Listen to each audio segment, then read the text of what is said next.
Welcome to Truflation Spaces Special Edition. This time we are focusing in on Argentina and all that's happening there. The Latin American nation has been grabbing headlines for its president-elect, its crazy inflation numbers, and back-breaking poverty. Before we get into our honored guests and great panel, do some housekeeping. How has your Wednesday been? I managed to, let's see, all the mistakes I made just this morning. Um, I put the wrong time for the guests, so they had exactly the wrong time on the calendar invite, nonetheless. Then I put the wrong picture of some of the guests. And then after that, it has just been quite the morning. So hopefully your morning is going much, much better than mine. We're basically, I'm vamping here to try and get everybody in. We may have fewer guests than we had anticipated simply because um, I messed up. So, in any case, that's why I'm vamping a little bit. Just want to make sure I get everybody in to speak here. You should really enjoy this. We've got some people from Argentina on the ground there that also happen to know a little bit about economics, and so that will help us move things along and better understand the situation. Before we get into all of that, this of course this particular spaces is brought to you by Truflation Premium. Um, Basically, we have a new exclusive members dashboard, and getting a premium membership unlocks access to our new exclusive dashboard. It's one step and one stop shop hub for CPI data, historical analysis, and exclusive members only forecasts from the Truflation team. And you can get in on the ground floor with a nice lifetime 70% discount we're offering now until I think just before Christmas. So get in there and get that discount. Just go out to Truflation.com and it'll show you the pricing guides right there. Hurry, again, the offer will not last. Still kind of waiting for some people to get in, but as we do, let's kind of set the stage for you. Argentina is experiencing something in the neighborhood of 140% plus inflation. 4 out of 10 of its inhabitants have dipped into poverty, and it just elected an outlier, to say the least, in Javier Milei, who shocked the world. He got 55% of the vote, if memory serves, which I think that surprised a lot of people. And he's got some really interesting ideas in terms of how to solve those problems for that community. And it's going to be interesting to hear what real Argentinians think of it as we move along here. Without any further ado, let me kind of introduce our guests to you. We've got quite the nice panel here. Um, we were sure to try to get people who actually live in Argentina, or at least from Argentina, and know it well. We have Mariano Di Pietra. He's the co-founder of Noom Finance. Javier Salomon. He's Changling Labs Latin American community manager. And Gonzalo Aires. He is the research lead out at Impossible Finance. Those are our resident Argentina experts. And then on our panel, we're hoping to have both Stefan Roost and Ivan Yelik.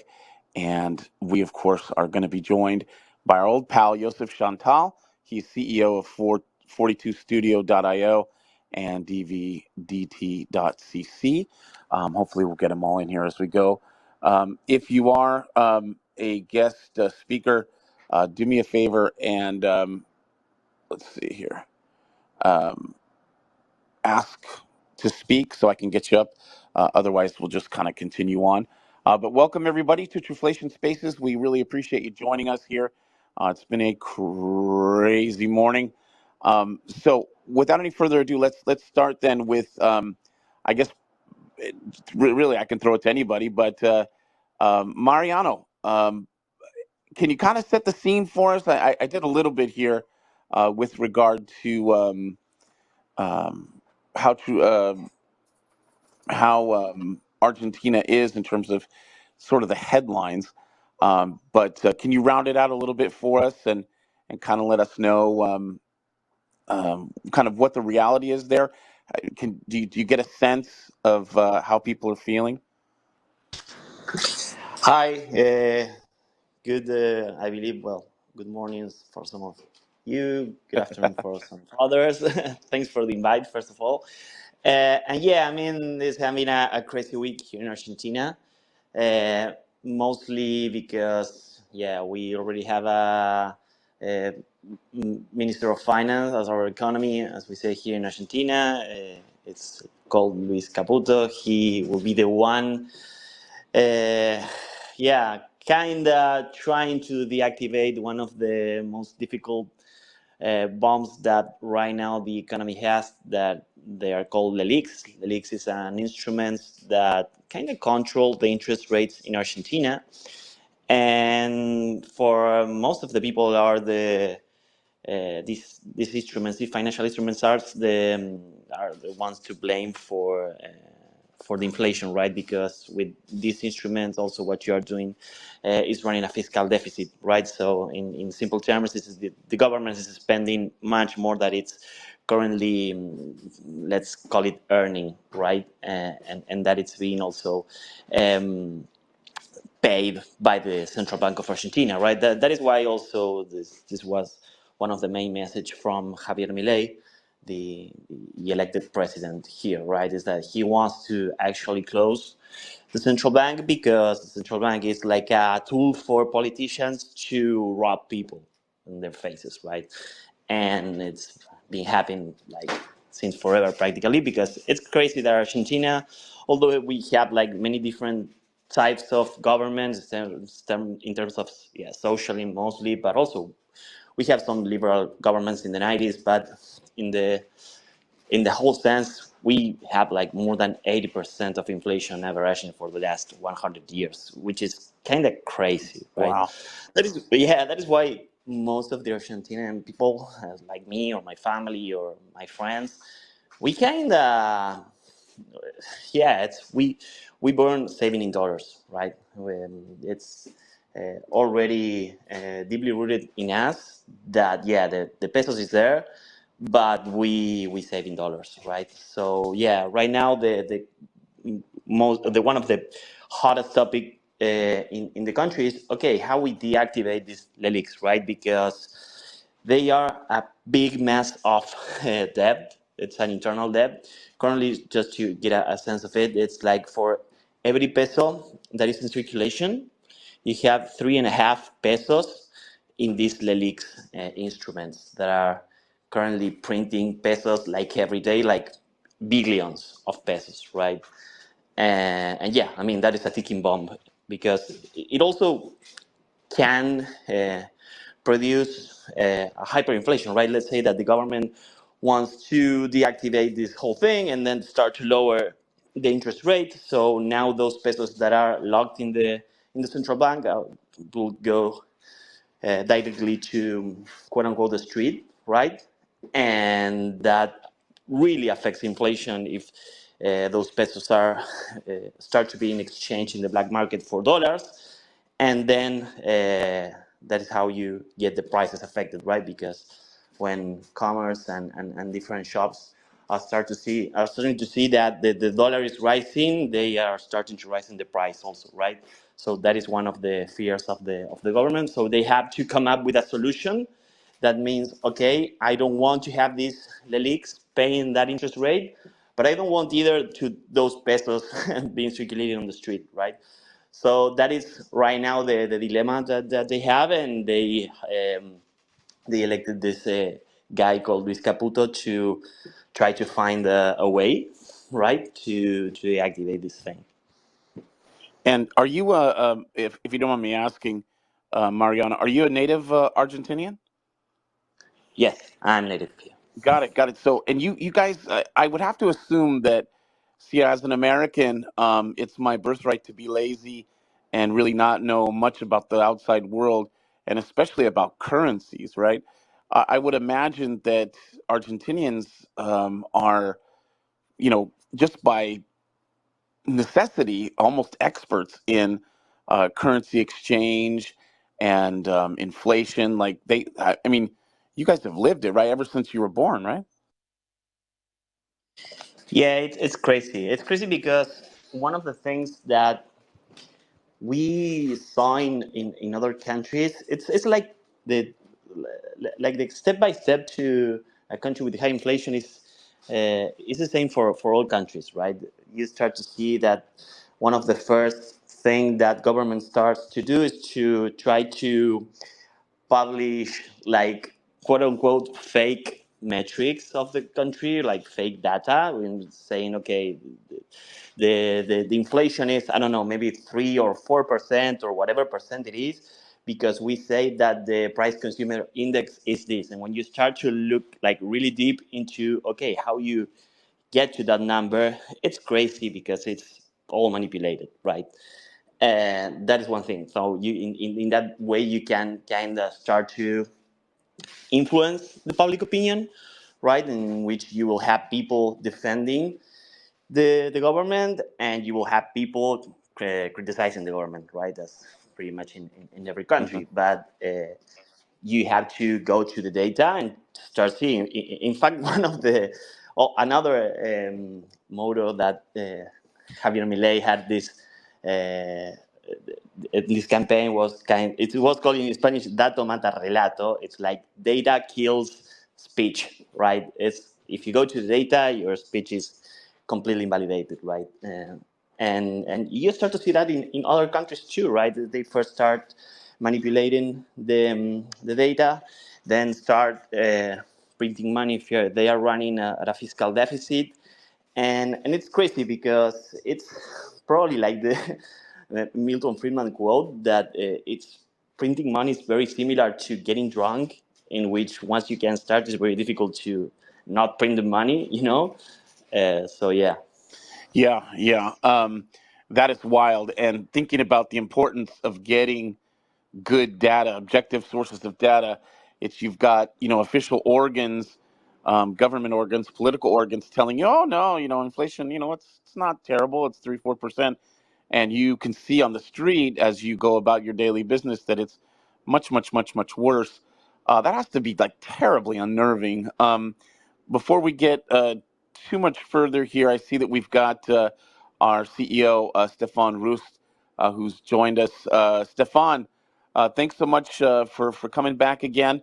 Um, can you give us kind of a brief update here? We'll get back to the Argentina talk. Give poor Mariano a break here. Um, are you still in Dubai? No, I just left Dubai. I'm now in London. I just wrapped up in Dubai, and I'm not a native Argentinian. I don't live in Argentina, but I did give a speech at the Dubai Future Forum, and I think it was Marianne was just talking about the money go burr and printing, right? And I did bring that up as a topic, right? I mean, and the conversation that I was having, and there was some, by the way, there was some 2,000 participants there, from Brazil, a lot of people there, all futurists, right? So universities that are involved with foresight, and they create programs around what you need to do for the future and how you sort of try and build out theses associated with the future. There were a lot of NGOs, government officials there, and the topic that I was covering was the future of money, and where is money going to go, right? And I think, in essence, the short summary of everything was, commodity-backed currencies, going back to the sort of quasi gold standard, and then sort of seeing that commodities on this planet are finite, they are limited. However, if you just print based on trust and based on a promise that this is backed by a certain amount, and it's back to something that we will, promise to pay you back this money, whatever it is just we're entering into a new stage with digitization, with cryptocurrencies being able, or tokens being able to be backed and verified, backed by certain commodities. There was even the concept around time, right? So not only backed by inflation, but also backed by time that you put in. And so there are all these different types of concepts. And I thought that was really interesting. For me, when I look at Argentina, and also mention central banks, that we can't let them, they don't manage a balance sheet anymore. The governments around the world, should take a lesson in terms of how do we change this balance sheet management or lack thereof, right? To grow up a huge debt pile of 34 trillion in the US, but it's no different in the UK, it's no different in Germany, in France, in Japan, in China. Every single government around the world has lived and is living way beyond their means. We just have faith and trust in the fact that the That's a good government point. will be, yeah, just be able to pay back their debt, or that they will be able to grow their way out of this. However, growth has been limited in all of these markets because of regulation.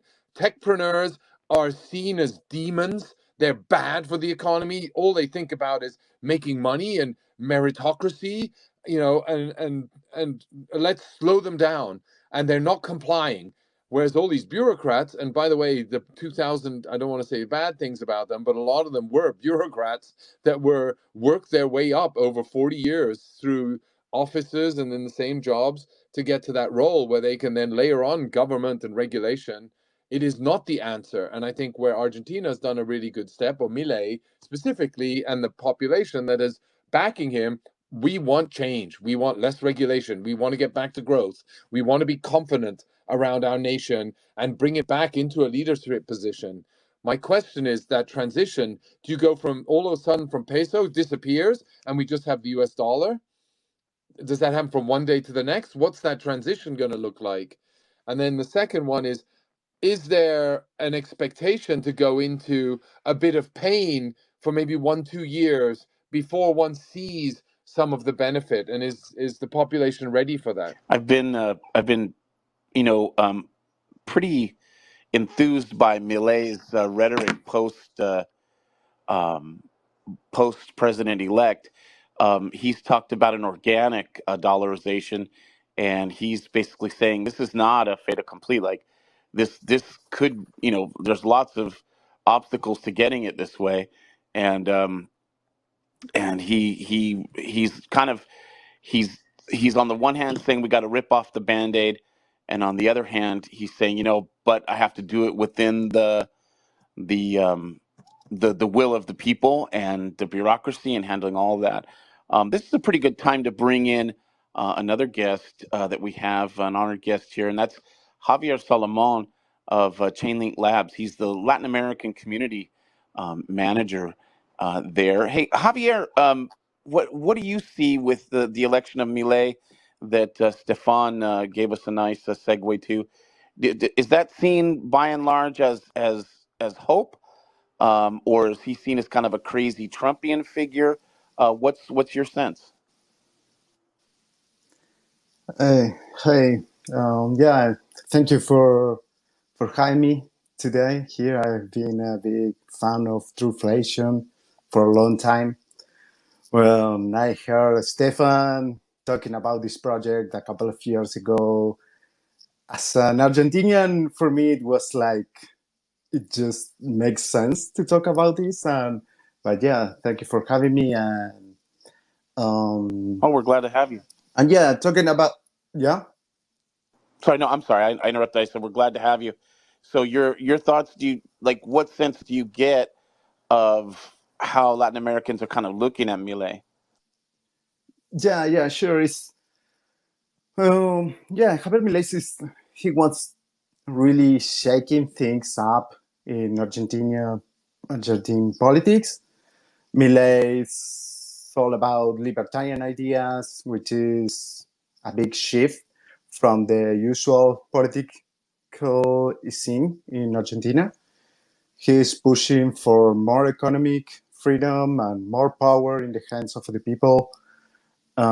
Yeah, when you It's said the got sorry to interrupt again, but when you said the libertarian side, I was blown away by seeing what we call the Gadsden flag, the snake, the yellow flag with the snake on says "Don't tread on me."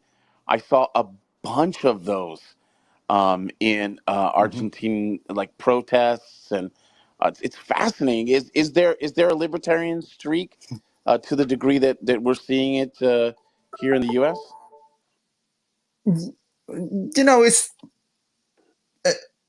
here everybody's talking about that. It's some folk are very excited about that here in Argentina and US and all around the world. Is thinking he's going to bring the change that we need here, like less government meddling, more market driving decisions. But then there's a bunch of people who are a little bit worried. They are concerned his policies might be too out there, possibly messing with social safety and economic Hmm. stability. Yeah, and from my point of view, is working here on DeFi and digital finance. It's super interesting to watch how his leadership might influence our economy and politics. And I think it's a key time to watch and understand the potential impacts. Um, Definitely, Milei's presidency is definitely something to watch closely in the near future. Yeah, it's really, really, really exciting.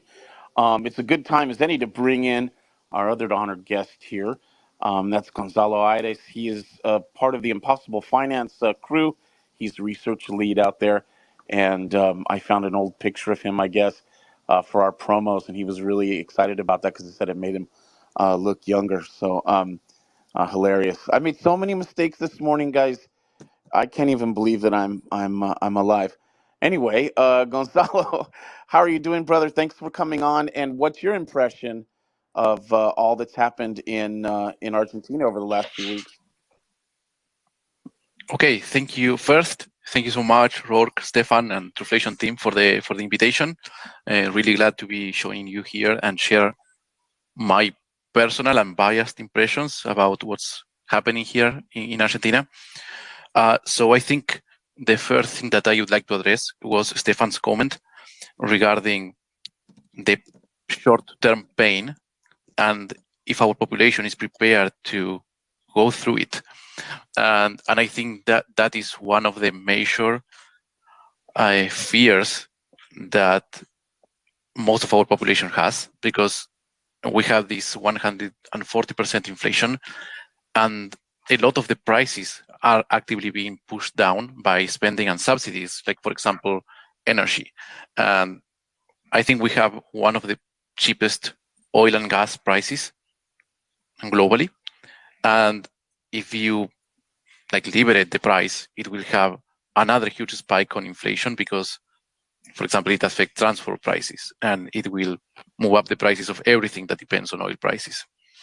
And in that sense, there are some other commodities, like, for example, food prices, that will be impacted as well. And if the spending is cut, the short-term pain can be huge because the starting point that we are having is 40% poverty rate. And if we look at children, the poverty rate among children is 60%. So if you add pain into those really scary numbers, there is a large portion of the population that will be incredibly hard to get by the next year, let's say, depending on how things go. So that's a huge challenge. And as Mariano was saying, making sure that the pesos don't hit the circulating supply, let's say, it's another key point, because it can also it can fuel the hyperinflation and leave many people in unbearable conditions.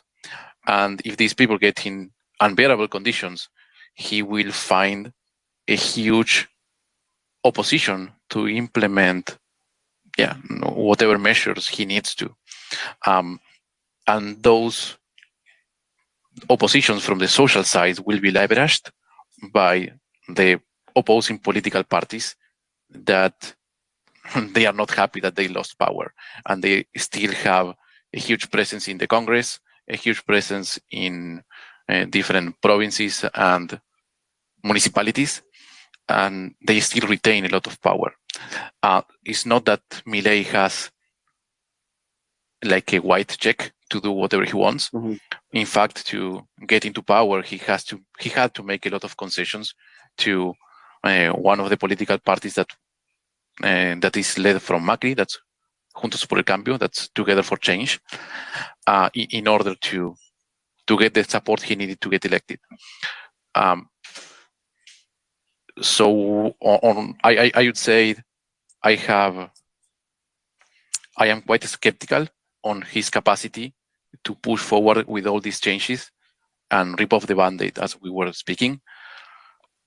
And honestly, I think the fear that a lot of people is feeling at the moment is completely valid, despite this being a necessary step for us to be in a more reasonable financial and economic spot in the long term.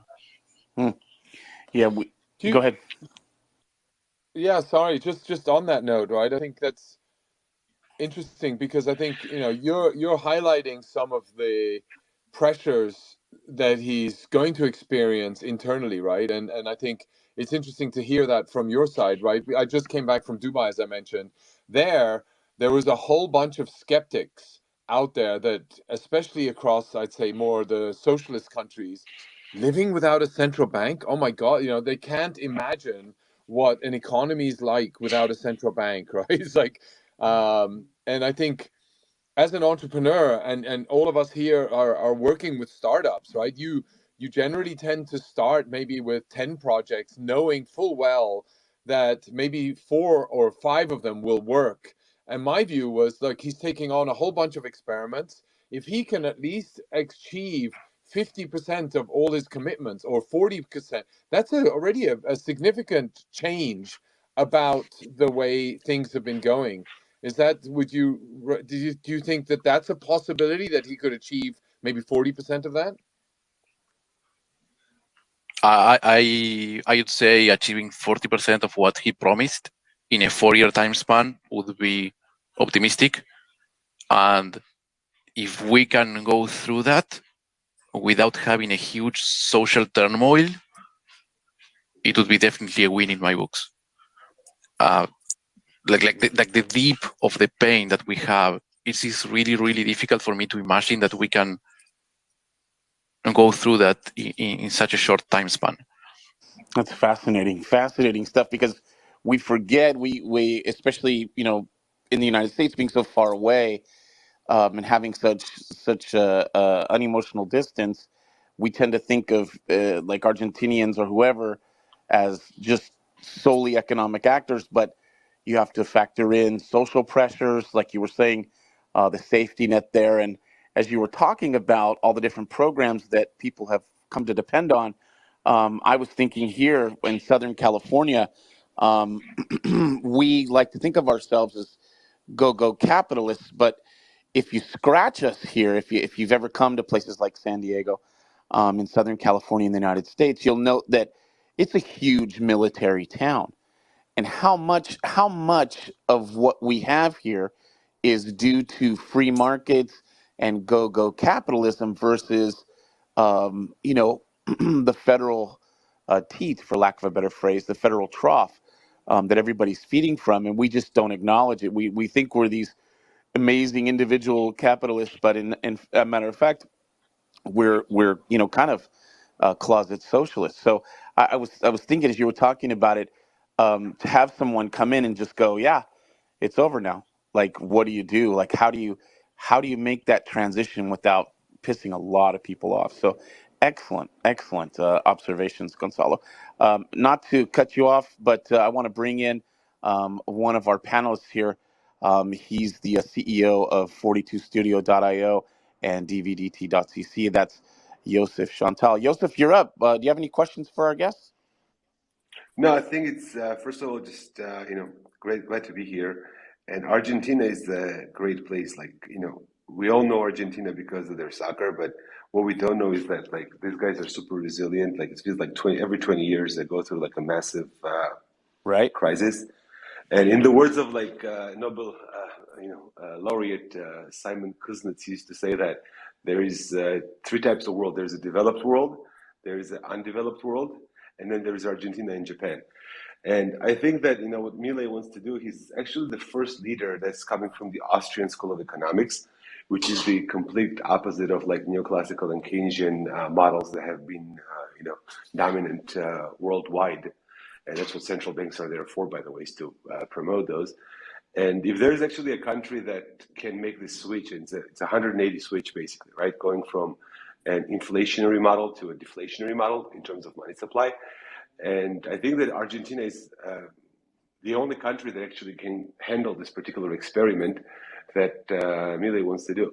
Of course, it's hard because over the past 80 years or so, we've been all going through this consumer-driven habits that has been very vocal and pivotal in like the Western world, basically, where the consumers used to buy, and going from like demand-side economics to supply-side economics, which is what in theory they want to accomplish. It's a very big paradigm shift.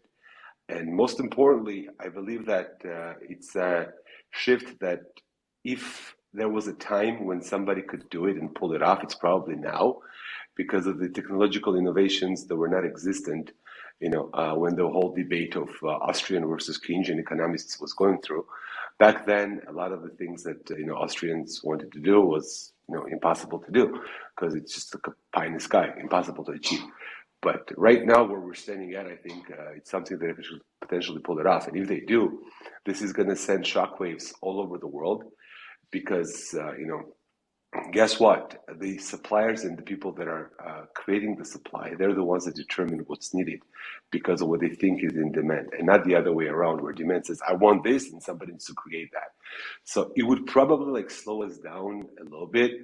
But I think that there could be a very, very good experiment that Argentinians have to go through now. To pull this off, it's very hard because they want to make a 180-degree turn from the highway, and it's been a very, very long highway. So there's definitely ways to go. They're going to be like a soft landing, for the lack of a better term. Nobody can predict that. But I think that Milei and his background is a very renowned academic. Even though most of us probably got to know him because he's a crazy guy that dances and sings with people and just has a lot of fun. He's actually one of the brightest economists in the world right now, and he's the utmost authority when it comes to Austrian School of Economics globally. And if there is somebody that could potentially head this to the right direction, it's probably him. And it's probably going to be a lot of pain, because it's going to be so hard to make that shift, psychological shift that needs to occur over there. But if they pull this off, then we would probably see the birth of the new economic movement or the new economical school of thought that's basically we'll see a beautiful experiment occur. And if they succeed, I see this actually spreading all over the world, because people are just tired of the fact that, they need to, always more and more and more and more and more. So I think that paradigm shift could be very, very interesting. Yeah. The Austrian school is probably best known for people like Ludwig von Mises, Friedrich Hayek, later Marie Rothbard, and that it's now firmly ensconced in a place like Argentina is just an unbelievable turn of events. I would have never in a million years thought that that's where it might pick up and gain steam. But yeah, Mariano, just kind of bringing it back to you. It's something that Joseph said is that I think the country is maybe more might be more inclined towards experimentation, not just in terms of dollarization, but do you get a sense that because I heard Milei is very pro Bitcoin. Do you think there's going to be an uptick in Argentina for digital assets? Well, that is actually not true. He's not pro Oh, Bitcoin. I mean, there's a clip going around talking about how Bitcoin is like some form of private money, but yeah, he's actually not really pro Bitcoin. It's like he's pro private things. One of those things might be currencies, right? So in fact, when he talks about dollarization, he's not kind of actively saying, "Hey, the dollar is the best currency." Happens that dollars is like the de facto currency for the people, for the people who can save in Argentina, right? Not all, but he says, okay, yeah, I mean, the dollar is the currency that the people, and at the end of the day, chooses, right? That is why all his campaign was around dollarization, but in his plan is mostly related to free currency competition, probably, in which you can use whatever you want, right? Because pay for things is like a private thing, and the state doesn't have to be there for to regulate that operation, I have right? never heard, Uh, never ever in my life ever heard a politician talk crap about signage, and he was the first. I almost dropped my phone when he was giving an interview talking about signage, and I was like, "Who is this guy?" Sorry, you just well, it's crazy. It's crazy because also happens that dollarization is a very difficult thing to pull off, but also it's kind of weird. We already have a period in which we have some form of dollarization in the 90s when we have something called like the plan de convertibilidad, yeah, like exchange rate plan, something like that, in which, for by law, the central bank needs to have $1 in their reserves in order to print 1 peso, right? And it really worked, right? It lowers the hyperinflation that we get in the 1999 from, yeah, like more than 200% to like 5% in 24 months, right? It was crazy. It really worked. But also it has like different side effects being dollarized, right?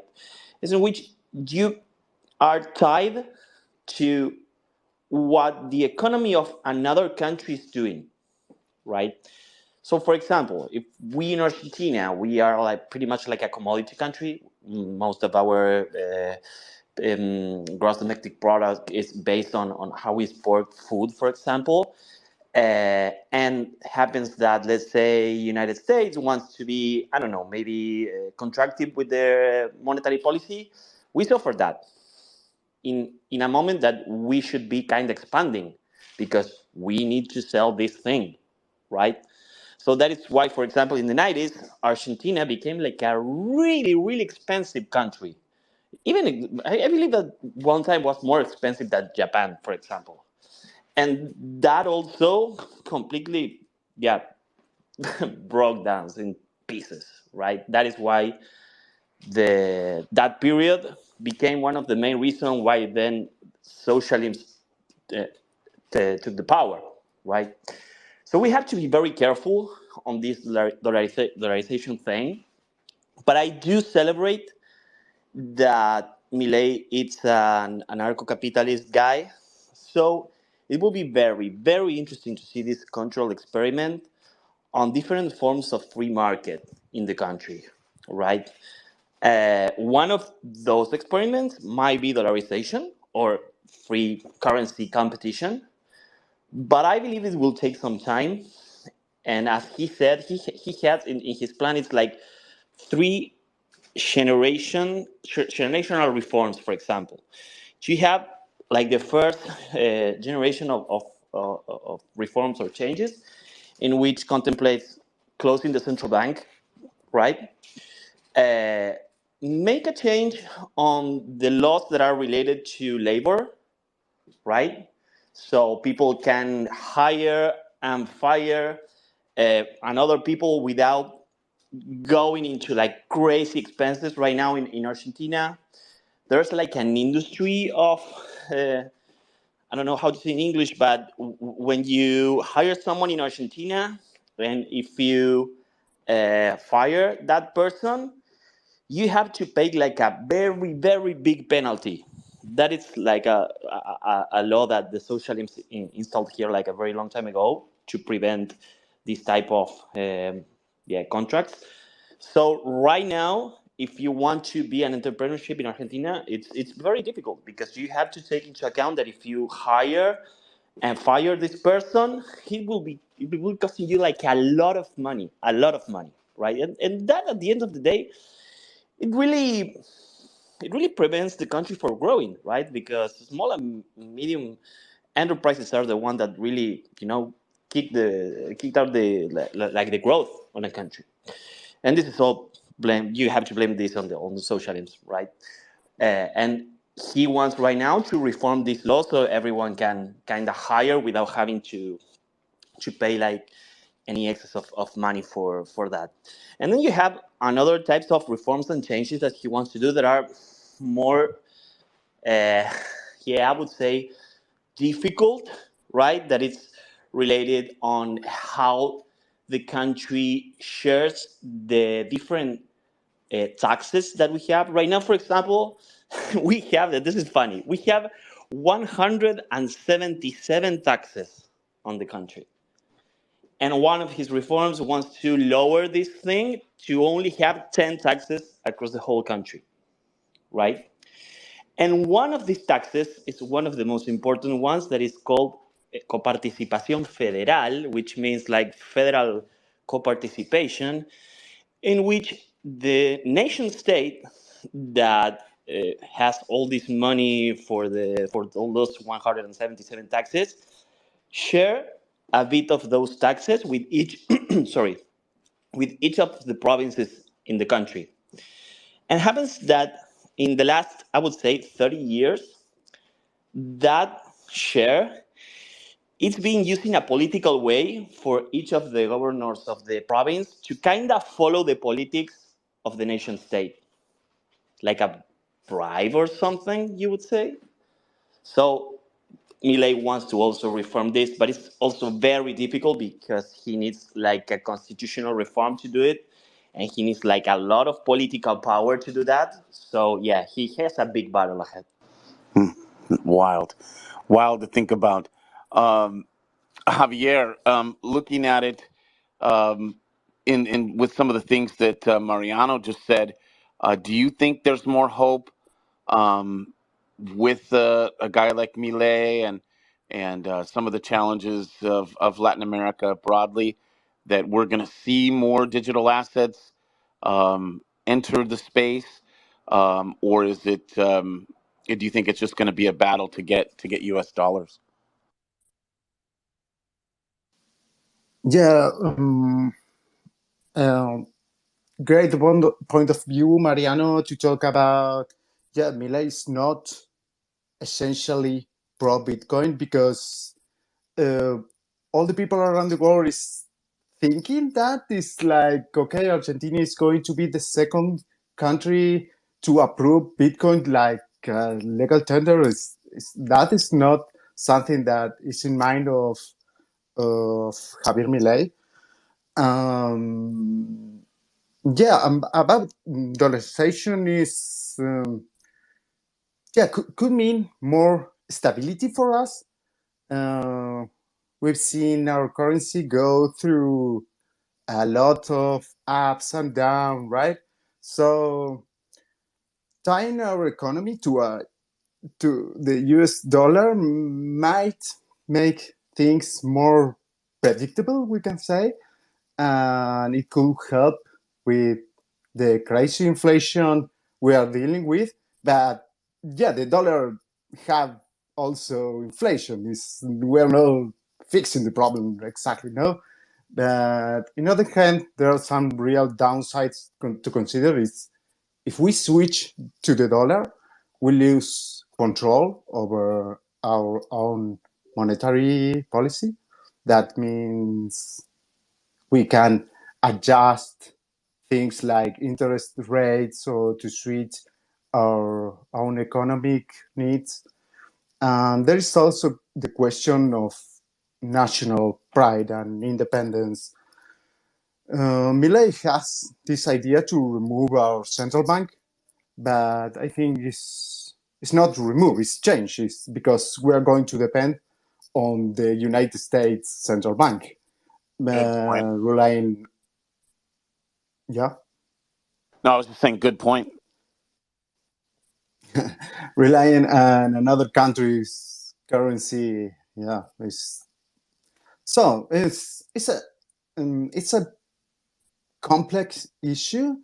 There are potential benefits, but also significant risk, we can say, and it's not a decision to be taken lightly.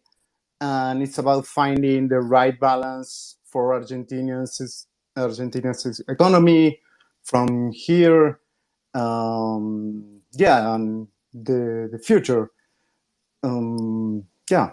And I here in the United States, we have mainstream outlets like media outlets like CBS, morning news, and stuff. Yeah, super interesting. I mean, I get the vibe that you are, I mean, based on the conversations we're having here, there is hope and happiness, but then yet still an aura of caution.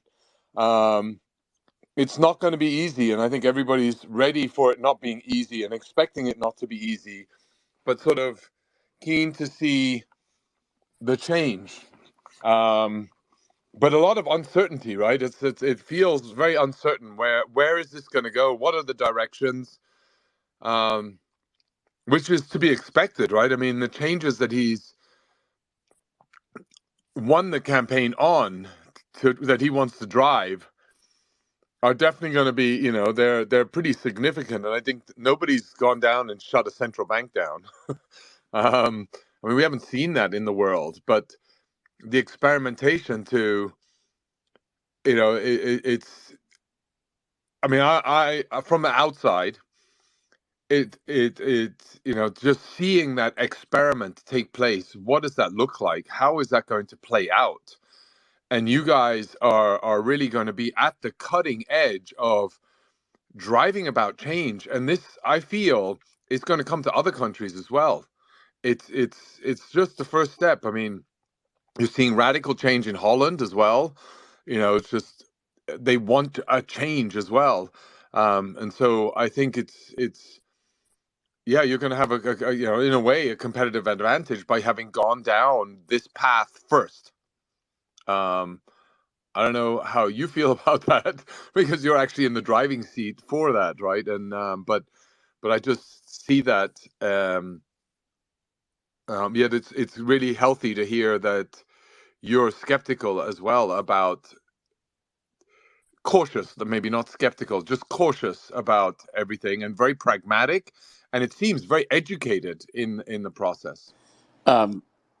Gonzalo, I think you've been the most skeptical, as as Stefan alluded to so far of our panel here. Um, I was going to say that in the mainstream media, it's the first time I've ever heard any of our mainstream media in the Western press mention anarcho-capitalist. How does that phrase hit the average person in Argentina, that their president is an anarcho-capitalist? Like, what do they think about that? Okay, so I think on first side, my skepticism is regarding it's not that I don't think that we need this type of change, Mm-hmm. but the thing is, if he is going to be able to do it, I am as curious / excited to see it as you guys. So that's on one side.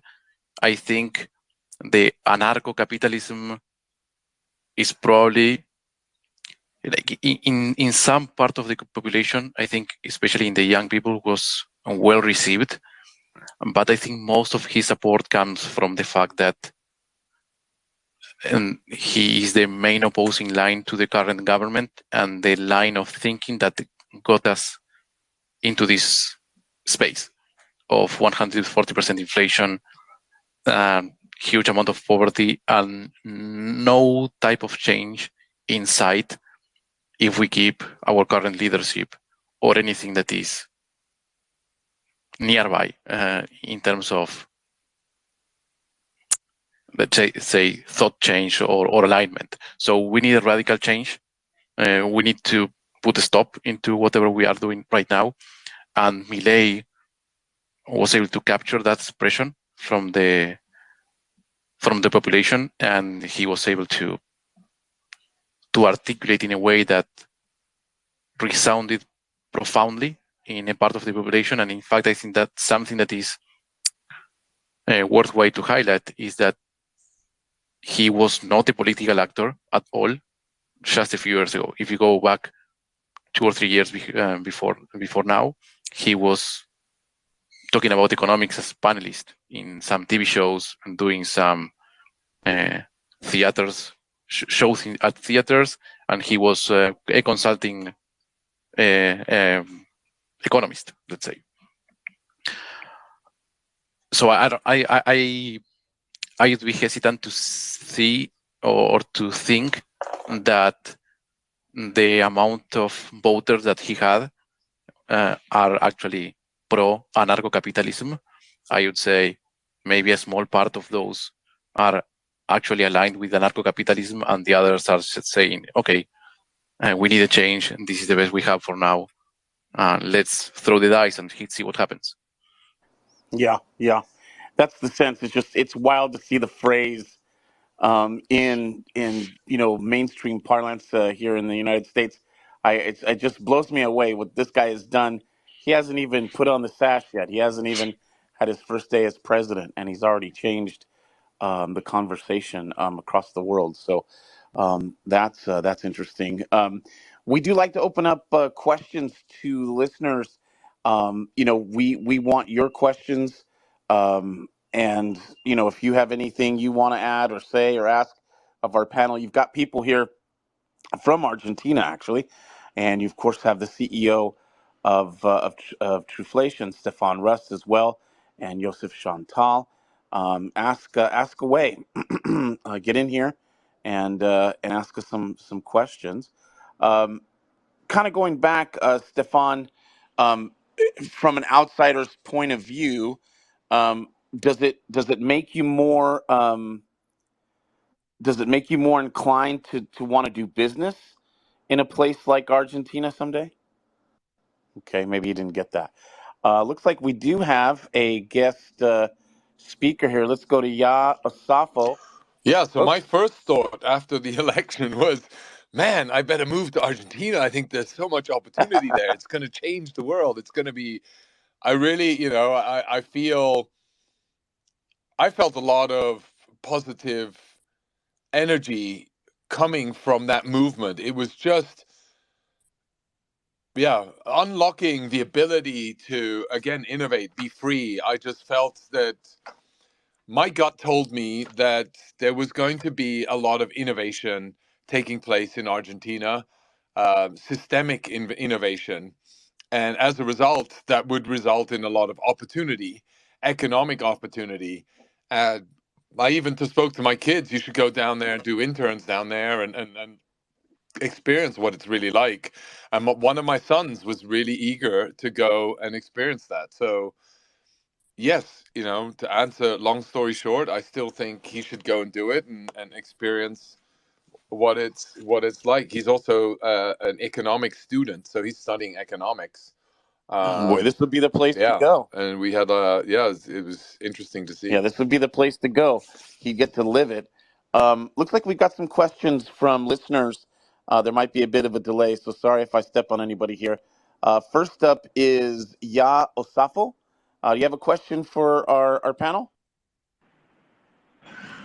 Hello. Yeah, go right ahead. Hello. Okay. So I'm calling from Ghana, All Africa, right. and I making a brief statement. It seems when people are suffering from a consistent economic mismanagement, they are open for anything new. I think that's what Argentina collectively decided to go. We have to try something new. If you follow what is happening in West Africa, Basically, when there is a coup, the whole young population jubilates for it. It's because there had been a lot of economic deprivation around West Africa. So I'm happy for Argentina for taking such a bold step. But one of your panelists made a statement about the practice that they experimented the dollarization in some form around the 90s, and it caused living expenses to be very higher. I think Liberia faces a similar kind of situation as at now. Liberia is very expensive to be in because generally their economy is dollarized. So I want to know if there is a better way to do it without getting the short end of the stick of high living expenditure. That's what I want to know. Great points. Really great points. I saw a lot of 100% as you were talking, and fantastic question. I'm going to throw it at Mariano. Did you get the question? How does dollarization happen without sort of the Liberian Monrovia effect, where everything just kind of goes through the roof in terms of prices? Well, I mean, without being an expert in economics, I really feel that all comes down to politicians there and how they manage the central bank, right? And mostly how the balance sheet of the central bank is composed. What are the actives and what are the passives, right? It happens that you have a lot of passives, and you have either two ways, or you default and do all over again, or you start to find an answer to that solution, and one of those answers might be high inflation, right? Uh, Thing is that dollarization, it's not easy, right? And probably I feel like it's better seen as a movie and not as a photo, right? In which it needs to be a process in which you have to, or you need to have everything in place, like the right politicians, the right balance sheet of the central bank, the right type of um, economic activity in the country, and then you are able to do it. If not, I believe it will be a complete mess. That's my 2 cents. Yeah, it's going to be fascinating to watch. I've got a final question here. I'm going to try to squeeze them in. Lemon Water Capital, you're up. Yeah, I mean, Argentina definitely decisively went on the right side, and they're trying different things because they were so frustrated and it was so built up for all these years that they were in decline. And they have everything, they have the resources, they have the exports, but they certainly could not get themselves out of this boom and bust cycle that they have every few years. So yeah, I mean, we work in investment migration. We have seen a lot of inquiries, not just for Argentina, but Uruguay and Paraguay. They're essentially very financially free, and so Latin America as a region, as a whole of continent, is especially very interesting at the moment. You have El Salvador, you have Uruguay, Paraguay, Argentina, the sort of the triangle with these countries, and it's on the uptick. It's on the up move. You know, there's people that are trying to come in. There's people that are trying to do different things in Argentina, of course. And it's definitely just the beginning. Just we're on the threshold of something new, and I'm very optimistic just by the amount of volume of interest that I'm seeing in people trying to get in with these residencies and citizenship. So yeah, it's going to be interesting to watch. And if Milei can get a consensus, even without like parliamentary support currently of his party, and see what he can get done and move forward from there on. He's moderated for a few. He's not as tough as his campaign, which is good. So that way he can get like a broader political canvas to go with him. So it's something that we're closely watching as a business. Nice. Thanks so much. We appreciate the comments. That's going to do it for us, guys and gals. We really appreciate you tuning in. before I let our panel go here, where can they find you? Where can they find your work? I'll start with Gonzalo. How do people find you and keep up with what you're doing? Thanks, Rourke. So you can follow me up on Twitter, and you can follow Impossible Finance Twitter as well. You can join our public Telegram channel if you want to interact with us directly. Yes, so we are doing some announcements, really nice ones next week. So make sure to tune in and follow us. Impossible Finance, great group. Javier, where can people find your work and keep up with you? Yeah, sure. You can follow me also on Twitter, and yeah, you can follow Chainlink, and you will know all the news around the protocol. Thank you for having me. Yeah, Chainlink, great partners. And Mariano, where can people follow you and follow your work? You can follow me on Twitter here at Marian Di Pietra, and you can follow also Noon Finance. We are doing real world asset tokenization with very big products coming in. Nice. We're back, gang. In just a couple of weeks, we've got back-to-back spaces, December 11th and 13th. Yeah, for some CPI. reason, I can't hear you, Rourke, and I'm assuming after everybody else is gone, it's me. Go ahead. Yeah, follow me on srust99. That's me. But ultimately, Truflation is where you got to go. Follow us.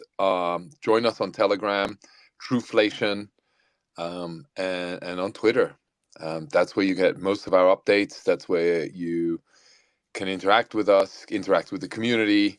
And yeah, we'd love to hear a lot more about Argentina and follow its progress. So we're not just here for the quick news and bang for the news. We really want to follow the progress.